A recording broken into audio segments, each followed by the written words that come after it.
We get to talk about raw foods again. So I'm happy. Anyways, hi everyone. Hi fellow raw food enthusiasts. Today we're going to be talking about how raw should you be.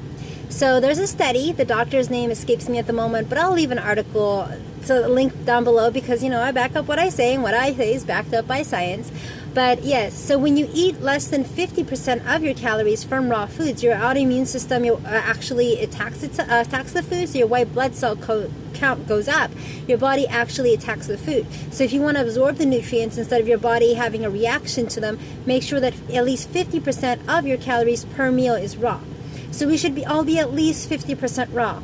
But, the more raw, the more benefits. So past that, if you can do 60, that's great. If you can do 70, that's even better.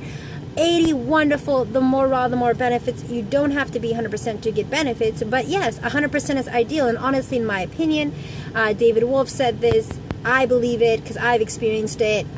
Many other raw foods understand that when you're like Dan the Life Regenerator, that sometimes a little bit does hold you back from getting a way higher level. So if you're at 100%, your body's running off clean fuel constantly and nothing but clean, highly nutrient dense fuel designed for the human body. I mean, on days where 6 days, me, I'm a 95% raw, 100% vegan. So on days where I'm eating just fruits and vegetables, which is usually like 6 days out of the week, sometimes more, when I wake up, that there's no time necessary to wake up. I mean, it's just the energy's there. And if I don't get enough sleep that day for some reason, maybe there was some noise outside, and I'm a lighter sleeper, I barely feel it. Like your energy levels are like through the roof when you're 100%. But nonetheless, you don't have to be 100%. Yeah, you're gonna get like way more than 100%. I think it's like 100%.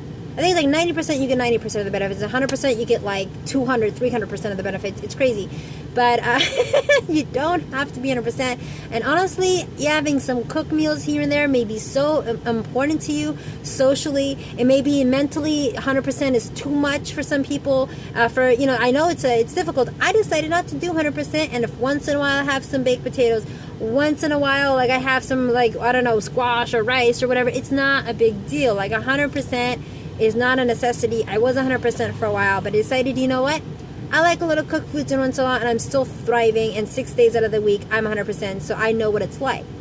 But anyways, maybe you don't want to go 100% because mentally that's like a too extreme commitment for the rest of your life, and maybe you choose to 100% and go back to 80% down the line.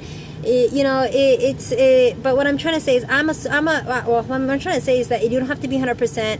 The more raw, the more benefits. And as a personal trainer, helping people eat more raw foods, inspiring them to do so, and pushing them to do so, what I've seen is that none of my clients are 100% raw, but all of them get benefits from eating more raw. So they lose weight, their skin starts glowing, they feel better. Some of them, this one client I had, all he did that he was changed for his diet was that he had a morning smoothie. That's the only change he made. Like everything else, he tried to moderate, but that was pretty much the only raw. And this one day, he just came in, his skin was glowing, he was feeling good. I swear to God, he looked younger. His lips were fuller. By the way, my lips have gone fuller off the raw foods. I'm going to make a video on the physical transformation of the raw foods. My physical transformation is quite intense, but so is a lot of people. You do get younger for a while. I'm going to put my before and after pics right here.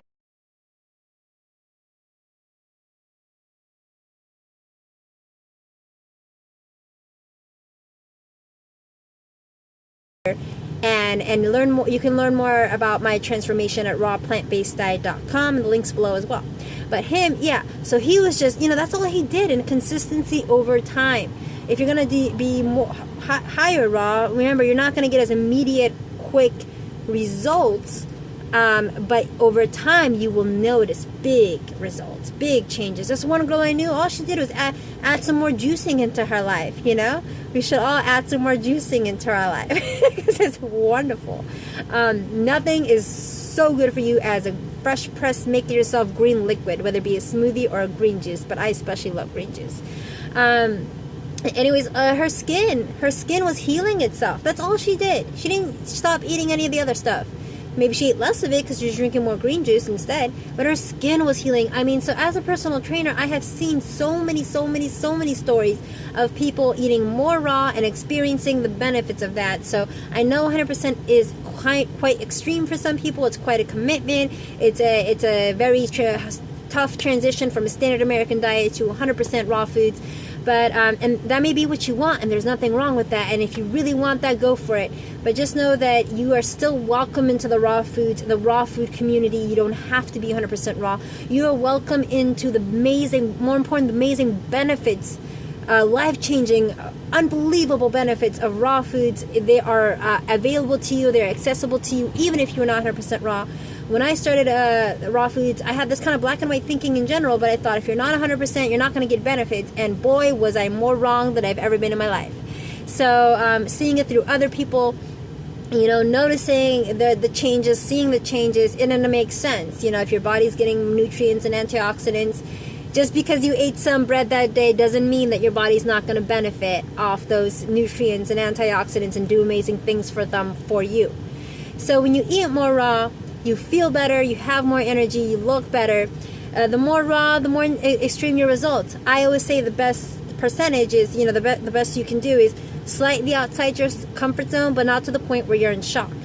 So, if I had to do it all over again, I think it would be healthier for my body to transition, for me mentally to adjust, and for me to, because you need to do emotional work to stay high raw, or full raw. Like let's say something happens and you would normally eat a bag of chips. Well, now you can't do that anymore. So now you have to deal with your emotions. And how do we do it in a healthy way? So you have to how am I going to deal with my emotions? And I may talk about this a lot, but am I going to be journaling? Am I going to be talking to a friend or someone I trust or a therapist?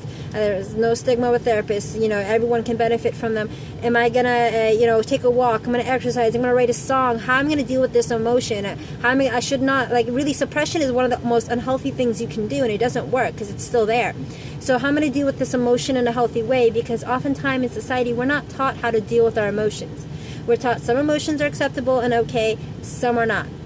If anything, too emotional. Some people are too emotional. That's a stigma. They're labeled mentally ill oftentimes. Emotions are, we do everything because we're trying to be happy. We're chasing an emotion.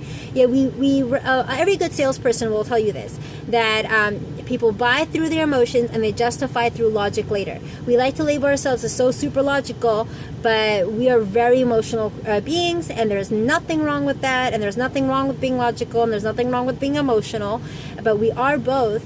And if we are suppressing our emotions, that's not healthy. We're oftentimes taught, because we're not really taught how to deal with our emotions, that you pick up a vice, you shop, you drink, you eat unhealthy foods. It's normal, but really these emotions can, they will, if we don't deal with our emotions in a healthy way, they can really destroy our lives. We can develop anxiety, depression. Physical diseases are often a manifestation of, these highly toxic emotions, development of emotions that are not dealt with properly. Even when you think a thought, you're releasing serotonin in your brain or cortisol based on just the thought, and that cortisol is a stress hormone. Let's say, I always say stress is not the situation, stress is your reaction to the situation that determines your stress levels. So let's say you get stressed out, you start thinking about it this unhealthy way, you freak out, you release cortisol in your body. Cortisol is there's nothing that you can eat that is as bad as that, and that makes you gain weight. That's the biggest thing for diseases. If you want to get sick, cortisol, they give it to immune patients who are trying to have a bone marrow transplant, because it literally shuts down their immune system. They give them injections of cortisol, so it shuts down your immune system. You want to get sick, start freaking out. This is a side tangent. I promise I'll get back real quick. But there was this day, and I was eating 100% raw at that time. I was, eating really clean, but I let my thoughts, go in a direction that was unhealthy, and I got myself in tears just on my thoughts alone. Raw foods will make you feel way happier and tend to be more positive and aware of the thoughts that you're thinking that are unhealthy for you, and a better way to think about them. But at the end of the day, you have to do the work on your thoughts. Thoughts are so big. And keeping you healthy and happy. But anyways, and that day I just let myself go in this negative, unhealthy direction, and guess who woke up sick the next day? That was just ridiculous, but that makes sense, because my body released cortisol. Cortisol shut down my immune system. Maybe I was doing fine, fighting off whatever this was, but that day I woke up sick. So, there's so many tangents to be had, but let's just try to have fun with it. Hopefully, at least I am. Or anyways, So yeah, how raw do you want to be?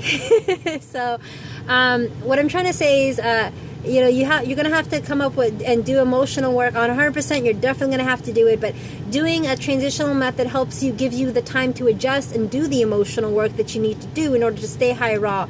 Like you'll have more time mentally adjusting to the lifestyle. You'll have an easier transition because your body's gonna alkalinize, and the more alkaline you are, the less cravings you have. The more acidic you are, the more cravings you have. So if your body is coming from a standard American diet, it's super acidic, and you're trying to go super alkaline, I mean, it's just going to be like this, one extreme to the other.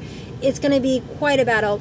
Then but you can still do it, because I mean, the human mind, and if you put your mind to it and you really want it, you can still do it. I did it. Some people, they walked in and they made less mistakes than I did, and some people are even more like, let's do this, like no room for error. But most of us have slip-ups, and that's part of another thing about being 100% raw, is when you do end up having the slip-up, because you're not so experienced, you don't know you need to stay full, you don't know how to deal with your emotions as well, you haven't adjusted to the lifestyle and the identity of you as 100% raw yet, and how to deal with such a situation, and you slip up, and it's like the slip-up is like such a shock to the body, because you're going from green juice to this, or you're going from fruit to this, and your body's losing some of the tolerance and becoming more sensitive.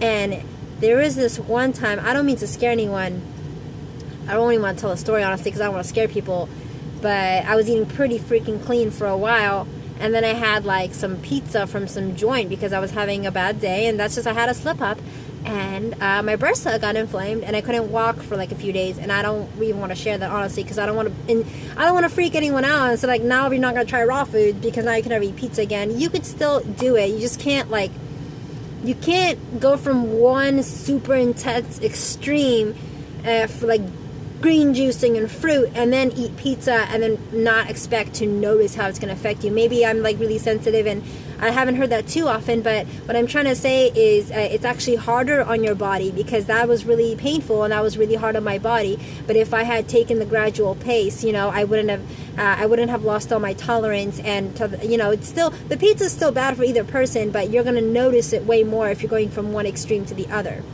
You're eating really clean and then you're going to eat pizza. Anyways, no more pizza for me. I'm not messing around with that. But anyways, so yeah, pick how raw you want to be.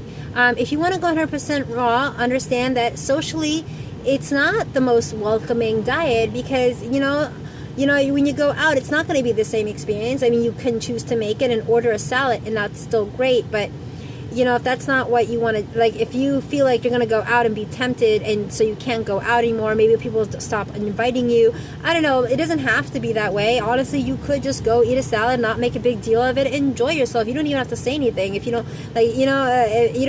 no one usually asks why you ordered a salad, or a big salad. Like, no one really, and if they do, you could just be like, well, I really like the taste of it, or, I just really want to eat healthy tonight. I mean, it doesn't have to be a big deal. I know sometimes certain people make it a big deal, but if you don't want a lot of confrontation, try not to talk to too many people about it who are not welcoming about your diet, is what I would say.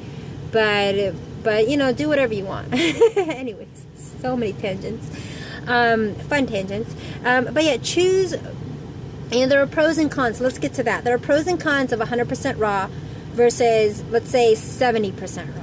70% raw, you still should try to eat the cooked foods you eat, try to be the healthier version, but you still get to go out and eat with your friends on occasion. I mean, try not to do it too much, but it's your body, you still get to do that. You still get to experience the taste of the foods that you love from time to time. You still get to have raw food benefits. You still, you have to be, so this is the pros. So the main pros. The cons are, your cravings are going to be more. You're going to have more cravings. The more acidic your body is, the more cravings you have. So with 100% raw, at some point the cravings pretty much go away, and it becomes really easy, and the fruit, you require your taste for it. Your natural frugivore taste buds come back. But you're going to have to deal with more cravings. Two, obviously you're not going to get as many benefits as 100%. You're probably still going to maybe feel tired from time to time. I don't know. It depends on a lot of factors. It's not just food. Do you exercise? Do you have a good attitude? Do you hold good high vibrational thoughts? Do you, do you do stress management? Do you drink enough water? It's not just food, but Food is a big one. So 70%, you're probably not going to get as much of an intense as 100%, but there's other pros as well. Actually, I forgot. I'm sorry.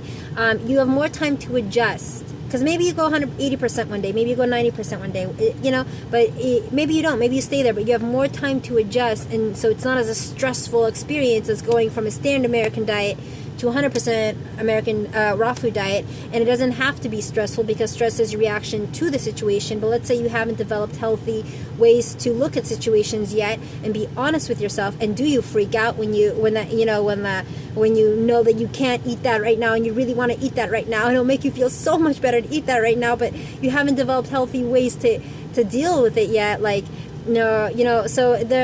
So know yourself. If it's more stressful, remember, there's nothing you can eat that's as bad as stress for your health as stress is for your body.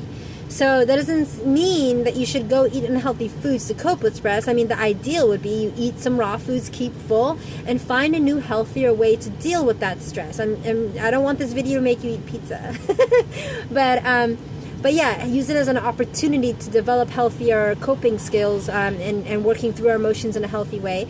But yeah, so yeah, you're eating when you're eating 70%, you have more time to mentally adjust, socially adjust, which you may not even need to so much, physically adjust. Your body is transitioning to a more alkaline state instead of going from super acidic to having to eat super alkaline foods, which you may not enjoy as much. So your taste buds are taking more time. You are, however, more prone to cravings. You are not going to get as many health benefits, but you will still get many health benefits. Now, with 100% raw, it may, you are going to go from one extreme to the other, so you may do well for a while, but then you may end up, eating something unhealthy, and it's going to hit you a lot harder because you lost your tolerance, and it's a shock to the body. So second, there's a learning curve. We need to learn what foods are the best ones to eat. Long story short, fruits and vegetables, green liquids, wild foods, organic. Don't need much of any nuts. Keep it low fat. Low fat is where it's at. Even fruits and vegetables have fat built into them. Read 80-10-10 by Dr. Doug Graham. Wonderful, wonderful book. But yes, you're going to have a time to learning it, not just to learn what foods to eat, because it's actually kind of simple. Keep the variety, in short. But and how to prepare foods. Like, there's those learning curves. But then there's like, how do we look at situations now? How do we deal with our emotions in a healthy way? How do we, we might even need to make new friends and build a new support system. It doesn't mean we get rid of old people unless they're hurting us. And the raw foods make you aware that this relationship is actually not good for you. And whereas before you were able to numb it out. But yeah, with a 100% raw, there's less of that time to do that work, to make the transition easier. So that might be a negative thing. Once again, you might stress out and not, or stress out over the whole raw, over being raw. I know when I'd have slip-ups, I'd beat myself up for it, and that's something I needed to learn to not do. Now, 100% raw though, don't get me wrong, there are so many pros. I mean, if you want to have a spiritual, a magical experience, if you want to know what purity consciousness is like, I know this sounds far out, man, but it's true. Experiencing is believing. When you go 100% raw, your energy levels are way higher because there's nothing holding you back. I mean, your energy levels are just through the roof. The benefits are intense. The detox is more intense, though, so that's a negative. The detox is more intense. So your detox is the process of your body cleaning itself out. As you're eating clean, toxins come to the surface more to be expelled from the body. You're going to have symptoms. You're going to have cold symptoms, flu symptoms, possibly. I mean, everyone's detox symptoms vary. Maybe you're really tired and all you want to do is lay down in bed for a few hours, or even the whole day. Your body's using all the energy to clean up your body. You have emotional detox. Things from childhood come up and they face you, and you have to deal with it work through it in a healthy way if you want to stay successful, or if you just want to honestly release the baggage and work through it in a healthy way. All these things come up with detox, emotional, physical. You have symptoms, it doesn't feel good, but the good thing is, know that you're eating clean enough to detox and that you'll feel better after. You'll have cravings probably, because whatever you're eating is circulating through your body. You'll literally crave the french fries or whatever. But if you stick it out, you stay full, and your body expels that, you're going to feel lighter and better after, and more energetic. So that's a con of 100%, is that you're going to have a more extreme detox, which is actually could be a pro depending on the way you look at it. If detox is something you're looking for, it often feels unpleasant, but has wonderful benefits. So yeah, and with 100% raw, it really is, you have to really do more emotional work, but it may be a good thing, because once again, it's the way we look at everything. It could be a pro. Like if you do that emotional work, I mean, you are such at a better place mentally, emotionally than before, because with 100% raw, you never have the choice to go eat something unhealthy to make yourself feel better. So you really got to do the emotional work. You really got to go there, and you learn and benefit and grow from it so much.